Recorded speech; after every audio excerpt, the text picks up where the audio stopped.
Halo semua, selamat datang kembali di channel YouTube saya, Charles Lee. Pada kesempatan kali ini saya akan membahas untuk IHSG kita atau komposit yang hari ini mengalami kenaikan cukup tinggi 1,75% ke level 6.980-an. Kenapa IHSG kita bisa naik atau sentimen positif apa yang mengangkat atau mendorong IHSG kita? Kemudian saya juga akan membahas beberapa saham dari sektor consumer good Ada ICBP, INDF, ada Unilever yang hari ini juga mengalami kenaikan. Kemudian ada Emyor yang naik hampir 13%-an seperti itu. Buat teman-teman yang belum tonton atau masih bingung, silahkan tonton video ini sampai selesai. Buat teman-teman yang baru pertama kali mampir ke channel YouTube saya ucapkan selamat datang, selamat menonton. Semoga informasi yang kami sampaikan melalui video-video yang kami buat bisa bermanfaat buat kawan-kawan semua untuk membantu pengambilan keputusan. Buat teman-teman yang sudah like, share, dan subscribe channel YouTube saya ucapkan terima kasih banyak atas support dan dukungannya sehingga channel ini bisa berkembang sampai sejauh ini. Oke, tanpa berpanjang lebar, kita langsung masuk ke pembahasannya. Yang pertama ada komposit atau IHSG kita. Seperti yang tadi saya singgung sedikit di awal IHSG kita atau komposit ini mengalami kenaikan. Naiknya lumayan sih, 1,75% ke level 6.980. Kalau dilihat posisinya dia ada indikasi dia break atau kembali di atas EMA 200-nya Tetapi kalau teman-teman cek nilainya itu atau IHSG kita sekarang berada dekat dengan area support sebelumnya di level psikologis di 7.000. Ini cukup dekat, jadi mungkin besok itu akan melanjutkan kenaikan tetapi hanya terbatas mengingat besok Jumat Kemudian kita nanti lihat bursa Amerikanya apakah masih melanjutkan kenaikan. Kalau masih melanjutkan kenaikan, maka potensi komposit atau indeks kita melanjutkan kenaikan ini cukup terbuka seperti itu. Kemudian mungkin juga buat teman-teman yang belum tahu kenapa IHSG kita ini mengalami kenaikan selain rebound karena beberapa hari atau minggu kemarin itu cenderungnya mengalami koreksi dalam. Sekarang ada reboundnya. Kemudian kita coba cek beritanya Ini melalui CNBC Indonesia kejutan Bank Indonesia menjadi penentu arah IHSG hari ini. Ini baru hari ini tanggal 20 jam 6 pagi jam 6. Nah, ini singkat cerita atau buat teman-teman untuk mempersingkat ini Gubernur Bank Indonesia Peri Warjio membagikan strategi arahan kebijakan suku bunga acuan untuk upaya memadamkan inflasi Jadi hari ini akan diumumkan strategi dari Bank Indonesia seperti apa supaya bisa meredakan inflasi atau memperkecil inflasi Ternyata kita cek beritanya juga melalui cnbcindonesia.com. Ini breaking news bahwa Bank Indonesia naikkan suku bunga 50 BPS menjadi 4,75%. Kalau sebelumnya teman-teman cek di bulan September itu 4,25%, sekarang jadi 4,75%. Tetapi ini mulai berlaku di November awal November. Nah, ini jelas menjadi sentimen yang cukup positif.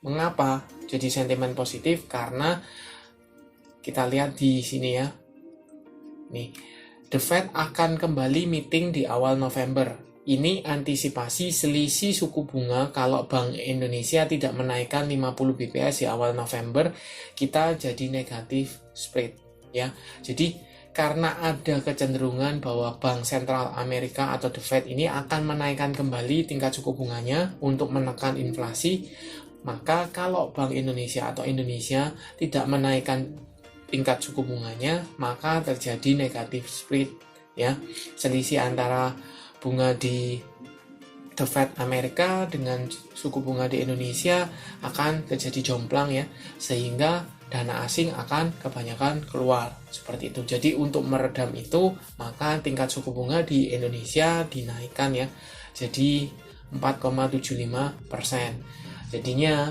otomatis jadi sentimen yang cukup kuat karena menandakan apa?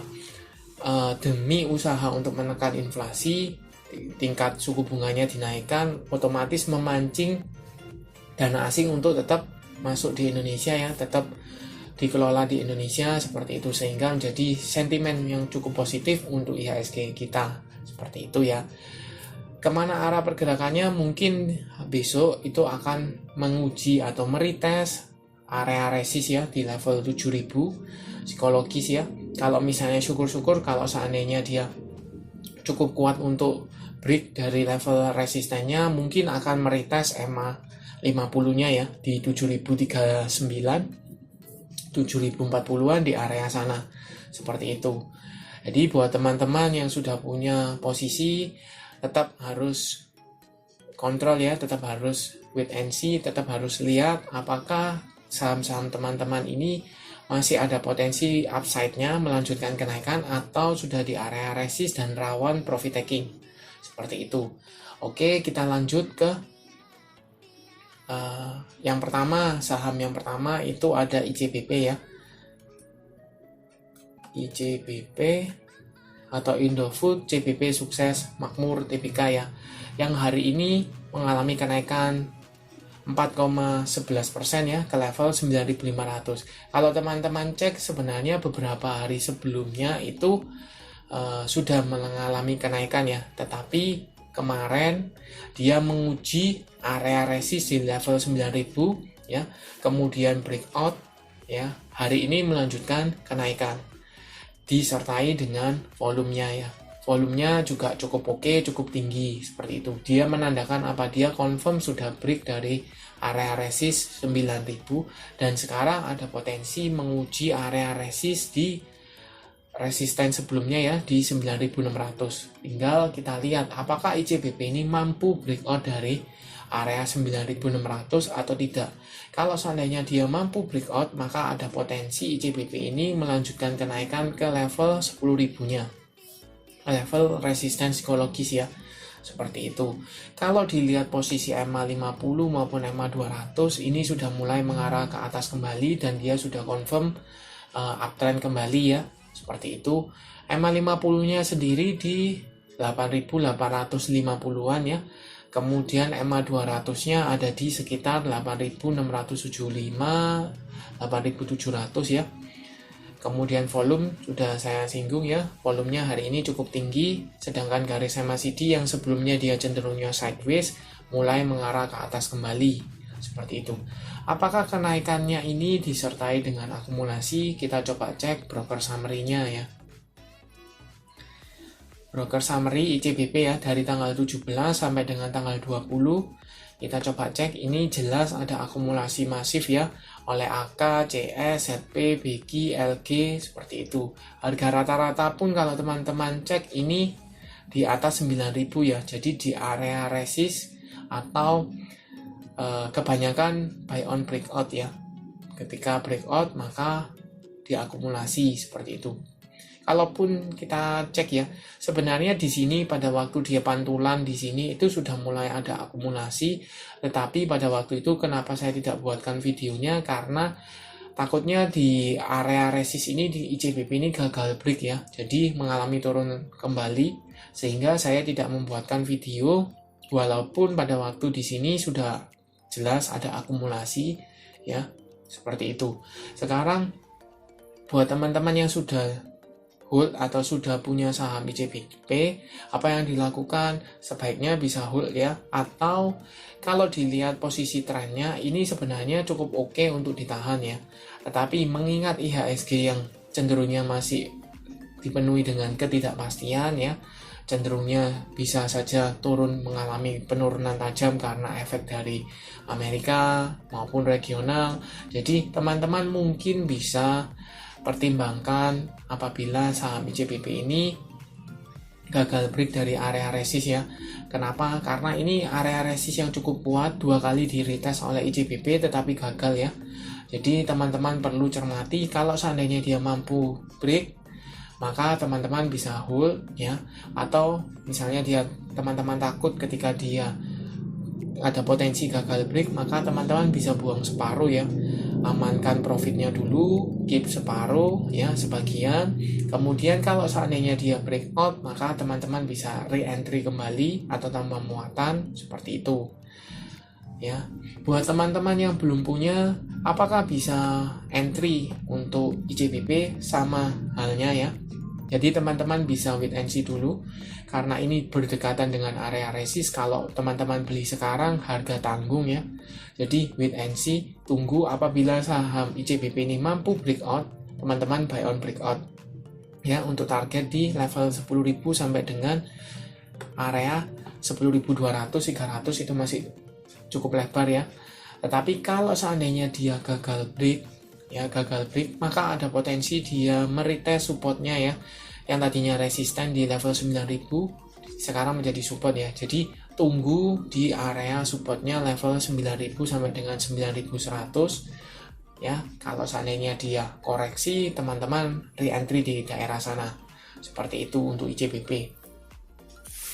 Kita lanjut ke saham kedua, INDF, Indofood Sukses Makmur Tbk ya, yang hari ini juga mengalami kenaikan cukup tinggi ya, 2,01% ke level 6.350. Untuk INDF ini agak sedikit berbeda ya dengan ICBP. Kalau ICBP kan cenderungnya sudah uptrend ya, tetapi INDF ini cenderungnya dia masih downtrend ya. Sekarang mencoba untuk break dari EMA 50-nya. EMA 50-nya ada di 6.275, sedangkan EMA 200-nya ada di sekitar 6.450. Jadi posisi EMA 50 di bawah EMA 200 ya cenderungnya masih downtrend. Walaupun secara jangka yang lebih panjang ini cenderungnya masih sideways ya.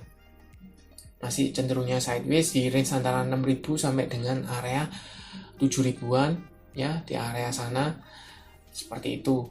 Kalau teman-teman cek sama dengan ICBP ya, dia beberapa hari mengalami kenaikan, kemudian volumenya juga mulai ada ya, mulai tinggi, mulai rame. Kemudian garis MACD yang tadinya dia mengalami penurunan, cenderungnya sekarang mulai mengarah ke atas. Mengindikasikan apa? Mengindikasikan ada akumulasi atau dorongan belinya ada.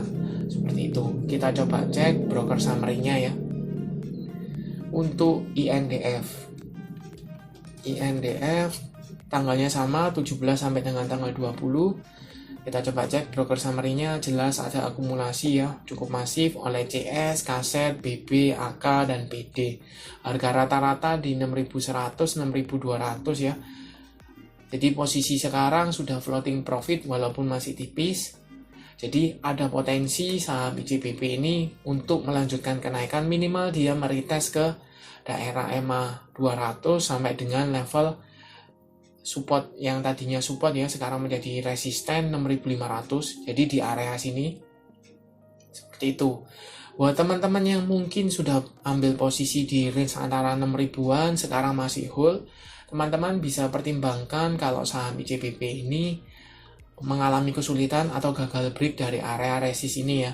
Jadi teman-teman bisa TP sebagian, amankan profitnya dulu, keep is okay. Tetapi kalau seandainya dia disertai dengan volume ya, kemudian masih ada akumulasi, besar kemungkinan bahwa saham ICBP ini akan break dari area resist ini. Seperti itu. Dan buat teman-teman yang belum punya, sebaiknya bisa tunggu ya. Tunggu dulu, wait and see, kita lihat apakah dia mampu break dan melanjutkan kenaikan atau tidak. Kalau seandainya dia dikasih koreksi ya, rehat koreksi, teman-teman manfaatkan untuk re-entry, itu masih oke. Seperti itu. Karena kalau di situasinya cenderung tidak menentu, saham-saham sektor consumer good ini yang cenderungnya defensif itu akan lebih stabil. Seperti itu ya. Itu untuk INDF. Kita lanjut ke saham ketiga yang beberapa hari ini cukup happening ya.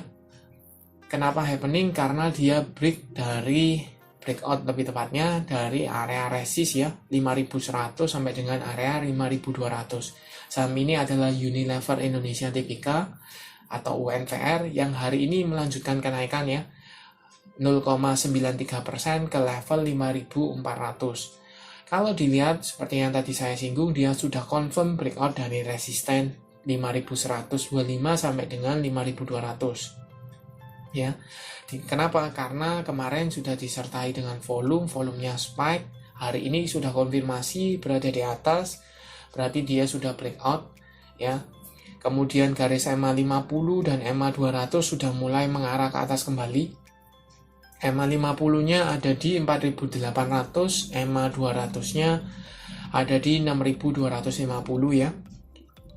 Kemudian kalau teman-teman lihat posisi MACD juga mengarah ke atas, mengindikasikan ini ada tekanan atau dorongan belinya itu cukup ada. Kita coba cek broker summary-nya ya. Apakah dalam satu minggu ini ada akumulasi atau tidak untuk Unilever?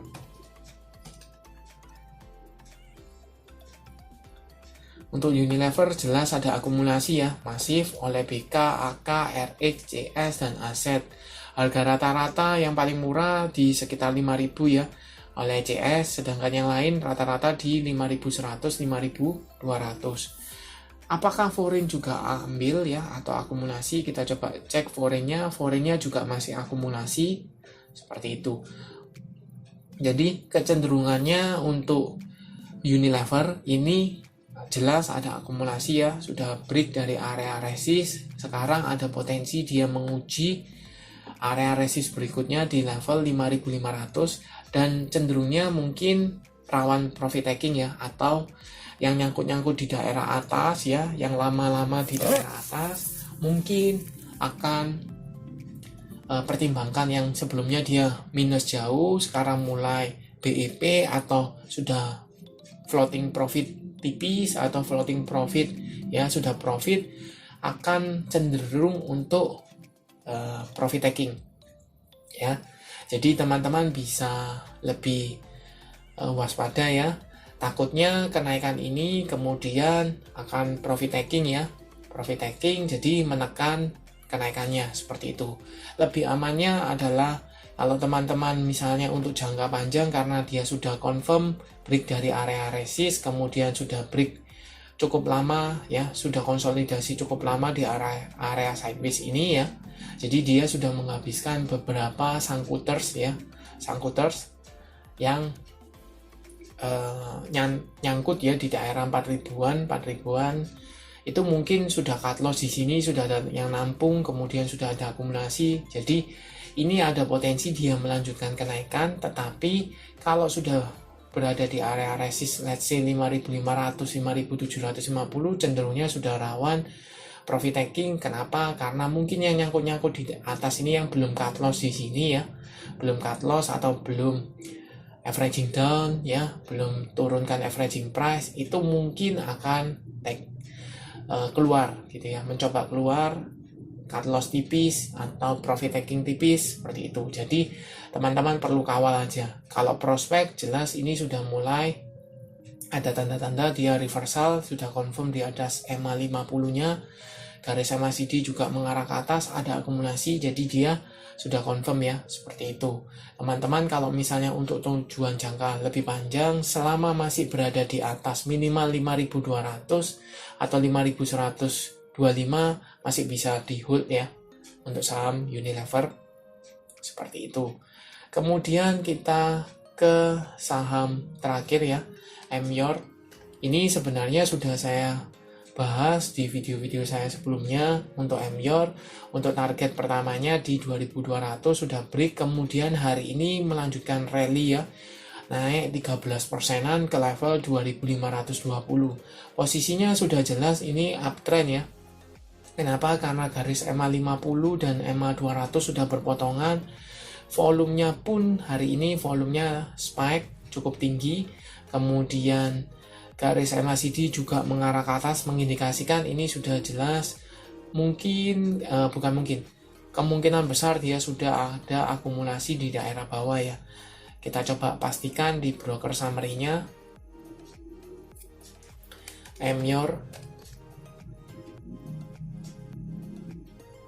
Kita coba cek. Jelas ada akumulasi ya. Cukup masif oleh YU, CS, ZP, NI, IF, LG. Seperti itu. Harga rata-rata pun di 2200 ya. 2200-an. Jadi sudah posisi sekarang sudah floating profit. Nah, apakah buat teman-teman yang belum punya ya, ini untuk teman-teman yang belum punya bisa entry di Emyor. Kalau saya bilang teman-teman bisa entry karena dia sudah confirm bergerak uptrend ya, bisa entry tetapi manfaatkan koreksi. Jadi teman-teman bisa manfaatin ketika dia mengalami koreksi seperti ini ya. Koreksi teman-teman re-entry. Di sini re-entry juga bisa, kemudian di sini juga bisa re-entry. Jadi posisi kenaikannya hari ini sudah cukup tinggi, mungkin akan dikasih rehat ya. Jadi teman-teman bisa manfaatkan rehatnya untuk ambil posisi seperti itu. Untuk support terdekat ada di area 2400 ya. Area 2400. Jadi teman-teman kalau seandainya koreksi selama masih stay di atas 2400, teman-teman bisa re-entry. Kalau seandainya tidak mampu bertahan di level 2400, maka sebaiknya tunggu kembali atau tunggu ya di daerah semakin dekat semakin baik di 2200 sampai dengan 2300. Itu jauh lebih baik karena dekat dengan area support. Seperti itu. Bagaimana prospeknya untuk consumer good? Cenderungnya masih cukup oke ya di tengah ketidakpastian IHSG. Jadi teman-teman bisa mulai lirik saham-saham consumer good ya, ICBP, INDF, kemudian Unilever ya, Emyor, kemudian kalau yang second liner atau third liner AISA ya, banyak seperti itu. Jadi teman-teman bisa pantau seperti itu. Oke, sekian untuk video kali ini. Terima kasih sudah menonton sampai akhir. Jangan lupa like, share, dan subscribe channel YouTube saya. Dan buat teman-teman yang sudah cuan di beberapa saham yang saya analisakan ini, ICBP, INDF, Emyor, kemudian Unilever, jangan lupa komen di kolom komentar. Oke, selanjutnya.